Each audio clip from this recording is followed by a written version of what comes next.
Сайхан уу эрхэм үзэгчдээ. Бурхны хаанчлал дэлхий дээр гарч ирлээ нэвтрүүлэгт тавтай морилно. Би хөтлөгч Чани байна. 1991 онд Бурхан хаанчлалын 90 үеийн ажлыг албан ёсоор эхлүүлж төгс-өчөд Бурхны чуулганыг байгуулсан. 1995 онд хаанчлалын сайн мэдээ их газрын хятадд албан ёсоор түүж эхэлснээс хойш Бурхны илрэлтийг хүсэн хүлээж байсан бүх шашин урсгалын хүмүүс түүний дуу хоолойг сонсож эцсийн өдрүүдийн ажлыг нь хүлээн авч Бурхны гэрлөө ар араасаа эргэн очсон. Янз бүрийн газарт бүх шашин нэгдэж бүх ард түмэн Бурхны гэрийн уул руу цутгах дүр зураг гарч ирсэн. Шашны ертөнц бүрэн суйрлын ирмэгт тулж улмаар төгс-өчөд Бурхны чуулган шашны ертөнцийн яллалд дайралтад өртөж Хятадын коммунист намын засгийн газар үүний эсрэг бүрч харгас дарангуйлал хавчлагын кампанид ажил эхлүүлсэн. Гэсэн хэдий ч Бурхны удирдамждор Бурхны сонгосон олон хүн тоо томшгүй бэрхшээлийг твчиж олон саад татгуурыг даван туулсан. 2007 онд тэд эцэст нь Бурхны хаанчлалын сайн мэдээг хөлийн чандад түгээж төгс-өчөд Бурхны анхны чуулган Тайванд байгуулагджээ. Үүний дараа Өмнөд Солонгос, Монгол, Японд бас чуулганууд дараалан байгуулагдаж дараа нь зүүн Өмнөд Азийн Филиппин, Сингапур, Индонез, Малайз, Тайланд, Вьетнам, Мьянмар, Лаос, Камбож, Зүүн Тимор, Өмнөд Азийн Энэтхэг, Пакистан, Бангладеш, Непал, Бутан, Төв Азийн Казахстан, Кыргызстан, Узбекистан, Баруун Азийн Гүрж, Арменинд байгуулагдсан.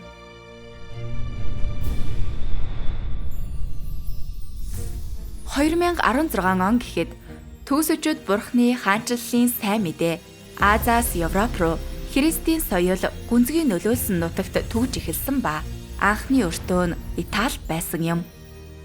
Бурхны илрэлтийг хүсэн хүлээж байсан улам олон хүн төгс-өчөд Бурхны хаанчлалын сайн мэдээг хүлээн авснаар Европын олон оронд чуулганууд байгуулагджээ. Үүнд зүүн Европын Польш, Украин, Чех, Унгар, Румын, Болгар, Словак, Молдав, Орос, Белорус, Баруун Европын Герман, Нэгдсэн Вант улс, Ирланд, Франц, Швейцар, Нидерланд, Бельги, Өмнөд Европын Испани, Португал, Грек, Серб, Хорват, Словен зэрэг орнууд багтана. Америк төв рүү шилжвэл 2018 оноос эхлэн төгс-өчөд Бурхны хаанчлалын сайн мэдээ Хойд Америкийн өргөн уудам нутагт цэцэглэж эхэлсэн ба Америкийн нэгдсэн улс, Канада, Мексик, Гватемала, Эл Сальвадор, Хондурас, Никарагуа, Коста Рика, Панама, мөн Карибын тэнгисийн Куба, Ямайка, Доминиканы бүгд найрамдах улс, Пуэрто Рико, Хайти, Тринидад ба Тобагод чуулганууд байгуулагджээ.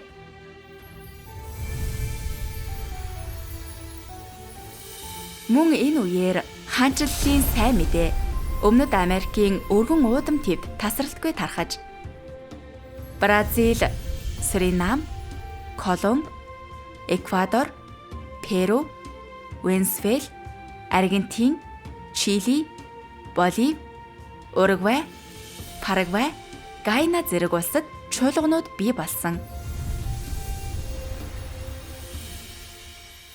Сайн мэдээ хурдацтай тархсаар төгс-өчөд Бурхны чуулган Африкийн өргөн уудам нутагт мөн үндэслэж эхэлсэн. 2017 оноос хойш Зүүн Африкийн Кени, Танзани, Уганда, Өмнөд Судан, Малави, Мозамбик, Мадагаскар, Маврики, мөн хөрс зэрэгэлдэх Замби, Зимбабвед чуулганууд байгуулагджээ. Улмаар Баруун Африкийн Бенин, Буркина Фасо, Кабо Верде, Кот д'Ивуар, Гана, Либери, Нигери, Сенегал, Сиера Леон, Того, Төв Африкийн Камерун, Бүгд найрамдах Конго улс, Бүгд найрамдах ардчилсан Конго улс, Эквадорын Гвине, Габон, Хойд Африкийн Египт, Өмнөд Африкийн Ангол, Өмнөд Африк, Ботсвана, Намибид чуулганууд ар араасаа байгуулагджээ. Аз, Европ, Америк, Африк тивд сайн мэдээ хэрхэн тархсныг харлаа. Одоо далайн орнууд руу анхаарлаа хандуулъя. 2018 онд далайн орнуудын үзэсгэлэнт тив Төгс-өчид Бурхны хаанчлалын сайн мэдээг огтон авсан. 2022 он гэхэд Австрали, Шинэ Зеланд, Өмнөд Номхон далайн арлын хэд хэдэн улсад Төгс-өчид Бурхны чуулган байгуулагдсан. Одоогийн байдлаас статистикаас харахад Аз тивд нийт 963 чуулган, үүний 498 нь Филиппинд, 137 нь Энэтхэгт, Европт 196 чуулган, үүнээс 32 нь Италид, Хойд Америкт 253, үүний 80 гаруй нь Америкийн нэгдсэн улсад, 80 гаруй нь Мексикт, Өмнөд Америкт 233, үүний 67 нь Бразил, Африкт 102, далайн орнуудад 13 байна. Өнөөдөр Итали дахь Төгс-өчид Бурхны чуулганаар зочилж, орон нутгийн Христэд итгэгчдийн чуулганы амьдралтай танилццгаая. Дараах сурвалжилгыг Ром хотын чуулганаас хийлээ. Сайн байцгаана уу? Эрхэм үзэгчдээ давтай морилно. Бид яг одоо Италийн Ром хот дахь Төгс-өчид Бурхны чуулганы нэгэн чуулганд ирээд байна. 1850 онд баригдсан энэхүү сүм нь 170 жилийн түүхтэй. 380 ам метр талбайтай. Энэ бол жинхэнэ Тоска маягийн барилга юм. Та эдгээр ханыг харсан уу? Гадна тал нь улбар шар хүрээтэй, цайвар ягаан өнгөтэй. Энэ ханыг чулуун блокоор барьсан номон хаалгатай. Үнэхээр бат бөх. Та нар төсөөлөд үзтээ. Бидэнд шавар вааран дээвэрч бас бий. Тиймээс энэ орчин үнэхээр дулаахан тухтай. Энэ чуулганыг өтгөн ногоон байгууламж хүрээлдэг. Та нар энэ чидуун жимсний моддыг харж байна уу? Бүгд 100 жилийн настай эртний моднууд. Агаар нь газар шороо, эмийн ургамал, цэцгэс, амийн үнрээр дүүрэн байна. Бурханд талархъя. Бид хотын үймэн шууганаас бүх дуу чимээнээс хол байна. Энэ газар итгэгч бидэнд маш дулаахан, амар амгалан орчныг бүрдүүлдэг. Ром болон ойр орчмын ах эгч нар бүгд манай цуглаанд оролцохоор ирсэн. Төгс-өчид Бурхны гэрт орж түүнд талархаж магтцгаая. Амен. Амен. Орон нутгийн цагаар 8 дугаар сарын 23-ны өглөөний 10:30-д Ром хотын нэгэн сүмд Христэд итгэгчид энд бид хамтдаа цуглардаг сэдвтэ цуглаан хийхээр цугларчээ. Италийн өнцөг булан бүрээс 40 гаруй Христэд итгэгч цугларч, зарим нь бүр галт тэргээр 8 цаг явсан байна. Тэд хамт байх энэ мөчийн төлөө алс хол замыг туулжээ. Бүгд хамтдаа найрал дууны тоглолт үзэж цуглаан эхэллээ. Хаанчлалын сүд дуулал, хаанчлал дэлхийн ертөнцийн бууж ирлээ.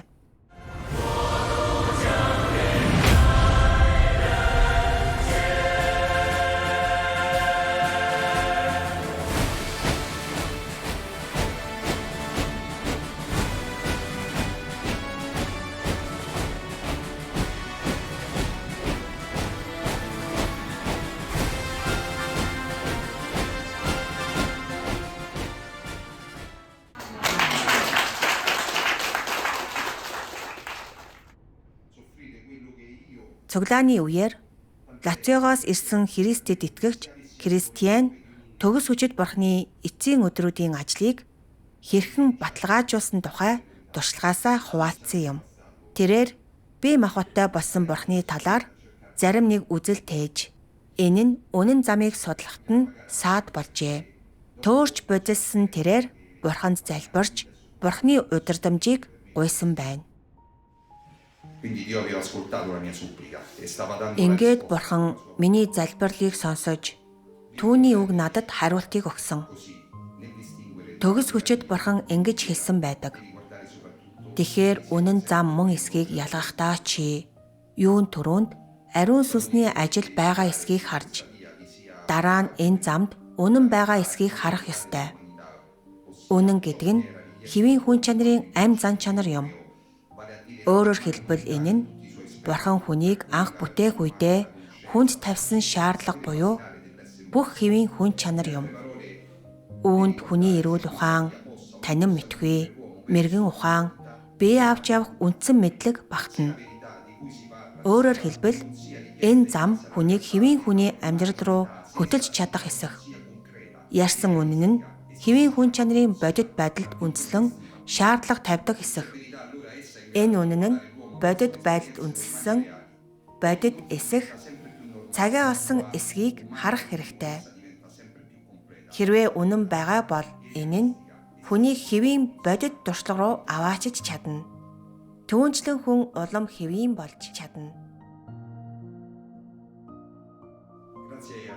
Энэ үгээр дамжуулан би юу ирж хайх ёстойгоо ойлгож, амьдралаа болон туулсан бүхнээ шинжилж, энэ нь миний амийн өөрчлөлтөд ашиг тустай эсхийг үнэлж, амьдралд юу хамгийн чухал үн цэнтэйг дэнсэлж эхэлсэн. Миний явж буй зам бүр анхнаасаа л намайг дотроос минь өөрчилж эхэлснийг би үнэхээр ухаарсан. Бурхны үг хүний зүрх сэтгэлийг өөрчилж чаддаг төдийгүй бас хуучин эрен үеийг төгсгөж шинийг эхлүүлж чадна. Бурхны үг хүний зүрх сэтгэл дэх далд бодлыг ил болгож үзэл бодлыг нь өөрчилж чадна. Бурхны үг сэтгэлийн толь мэт. Зүрх сэтгэлийн маань гүндэх үнэнийг илчилж бидний дотоод хүн болон байдлыг тусгадаг. Маркигаас ирсэн Энрико Гибелри мөн өөрийн түүхийг хуваалцав. Тэрээр нэгэн цагт бөөрийн хавдар уушигны хүнд өвчнөөр шаналж удаан хугацааны турш хүчил төрөгчийн аппаратаас хамааралтай байжээ. Түүний амьдрал цөхрөлд орсон байв. Хамгийн аргаа барсан үедээ тэрээр онлайн цуглаанаар дамжуулан төгс хүчит Бурхны үгтэй холбогджээ. Би ажил дээрээ маш их хариуцлага хүлээдэг байсан. Би Германы үндэстэн дамнсан корпорацид менежерээр ажилладаг. Миний дор олон ажилчин байсан. Гэхдээ би маш их бие тоосон ихэрхүү зантай байсан. Гэсэн хэдий ч Бурханд итгэх энэ замаар алхаж эхлэхэд зан чанар минь өөрчлөгдөж эхэлснийг би ухаарсан. Би илүү дэвчээртэй, уужуу тайван болсон. Миний биеийн байдалч аажмаар сайжирч эхэлсэн. Аажмаар надад хүчил төрөгчийн аппарат хэрэггүй болсон. Би энэ талаар уушигны эмчтэй хэлэхэд эмч үүнийг боломжгүй гэсэн. Гэхдээ үнэн хэрэгтээ би хүчил төрөгчийн аппарат хэрэглэхээ болсон. Би Бурханд талархах ёстой. Үнэн дээр миний хэлхийг хүсэж буй зүйл бол зовж шаналж буй бүх ах эгч нарт найдвар бий. Учир нь Бурхан оршин байдаг. Бурхан бидэнтэй хамт байдаг. Бурхан бидний дотор ажиллаж байгаа. Миний туршлага үүнийг гэрчлэл юм. Туулсан зүйлээс минь үзвэл үнэнийг хэлэхэд хэрэг Бурхан байгаагүй бол би өнөөдөр энд байхгүй байх байсан. Тиймээс миний хамгийн их талархах ёстой нэгэн бол Бурхан. Италийн Абруццо хотын Энцо мөн төгс хүчит Бурхны эцсийн өдрүүдийн ажлыг хүлээн авсны дараа өөрт тохиолдсон зарим өөрчлөлтийн талаар хуваалцсан. Урд нь түүний амьдралын хамгийн том зорилго карьер хөөж нэр хүнд олох явдал байжээ. Бурхныг олсныхоо дараач тэр энэ замаар үргэлжлүүлэн явсан бөгөөд сүүлд тохиолдсон зарим саад бэрхшээл түүнийг эргцүүлэн бодоход хүргэсэн. Би байнга гайхдаг байсан. Ер нь юу болоод байна? Би яагаад ямар ч ажлыг амжилттай дуусгаж чадахгүй байна вэ? Би ямар нэг зүйлийг буруу хийж байгаагаа ойлгосон ч яг юу болохыг нь олж чадахгүй байсан. Тэгээд нэг өдөр Бурхны үгийг уншиж байгаад би нэг тодорхой хэсгийг олж харсан. Төгс хүчит Бурхан ингэж хэлсэн байдаг. Үнэн дээр хүний хүсэл эрмэлзэл хичнээн өндөр байх нь хамаагүй. Хүний хүсэл хичнээн бодтой, хичнээн зүй зохистой байх нь хамаагүй. Хүний хийж гүйцэлдүүлэхийг хүсдэг бүхэн, эрэлтхийлдэг бүхэн хоёр үгтэй салшгүй холбоотой байдаг. Энэ хоёр үг нь хүн бүрийн насан туршийн амьдралд амин чухал бөгөөд эдгээр нь сатааны хүнд суулгахаар зорьдог зүйл юм. Энэ хоёр үг юу вэ? Тэр нь алдар нэр, ашиг хонжоо юм. Сатан хүмүүсийг сатааны амьдрах арга зам, амьд үлдэх хуулийг өөрийн мэдлгүй хүлээн авч, амьдралын зорилго чиглэлээ болгож, амьдралын хүсэл эрмэлзэлтэй болгоход хүргэхийн тулд тун зөөлөн арга буюу хүмүүсийн үзэлтэй тун их нийцдэг. Төдийлөн түрэмгий биш арга ашигладаг. Амьдралын хүсэл эрмэлзлийн талаарх хүмүүсийн дүрслэл хичнээн сүртэй сонсогдох нь хамаагүй. Эдгээр хүсэл эрмэлзэл нь алдар нэр, ашиг хонжоотой салшгүй холбогдсон байдаг.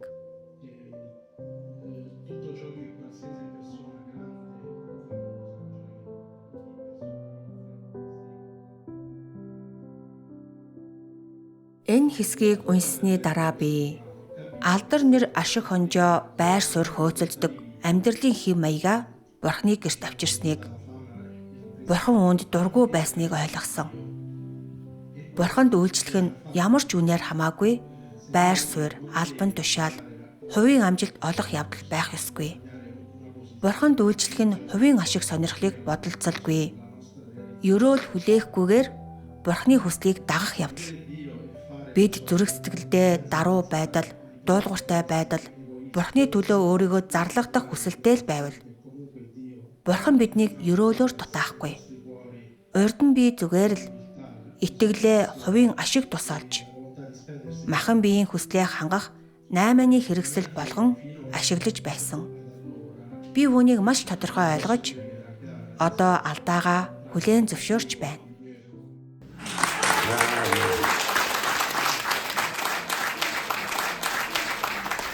Ахигч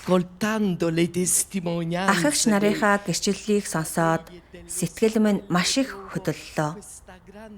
Тиймээс би зүрх сэтгэлээ бүхэлд нь төгс хүчит Бурхны гарт даатгаж, энэ сайхан өдөр энэ мэдрэмжээ илэрхийлэхийг хүсэж байна. Би баяр баясгалан, аз жаргал, амар амгалан мэдэрч байна. Хэрв төгс хүчит Бурхан болон бидний төлөө түүний хийж буй гайхамшигт ажил байгаагүй бол энэ бүхэн боломжгүй байх байсан. Амен. Төгс хүчит Бурханд талархъя. Үүний дараа 3 эгч дуугаар дамжуулан Бурханд талархал магтаалаа илэрхийлсэн.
Энэ цуглаанд оролцож чадаагүй зарим Христэд итгэгч мөн ерөөлөө илгээсэн юм.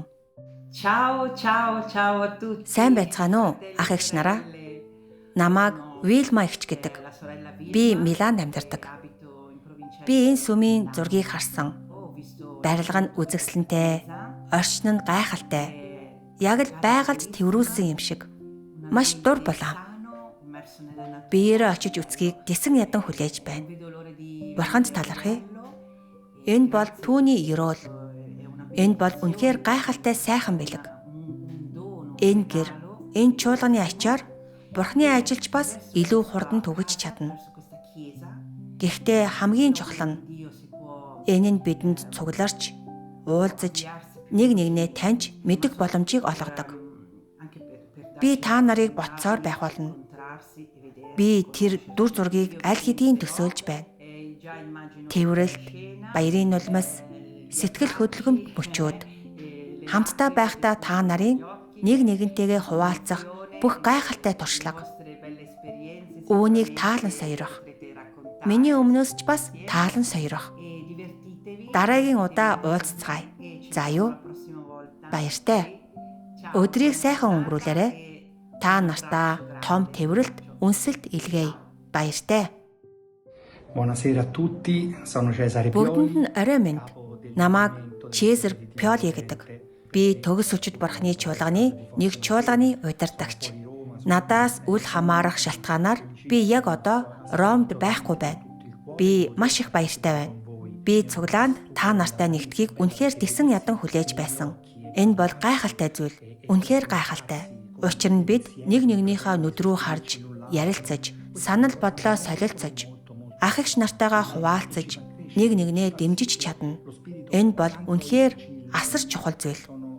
Энэ нь биднийг өсөж хөгжөхөд тусалж, ариун сүнс биднийг гэгээрүүлэх боломжтой болдог. Бид дараагийн удаа дахин уулзаж, биечлэн уулзах боломж гарна гэдэгт итгэлтэй байна. Та нарт хамгийн сайн сайхныг хүсье. Бурханд талархъя.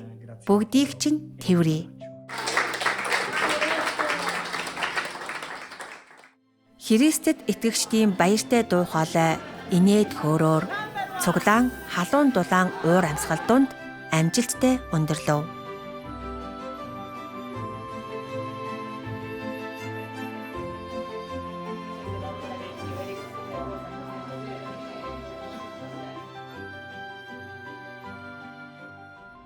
Манай нэвтрүүлгийг үзсэнд баярлалаа.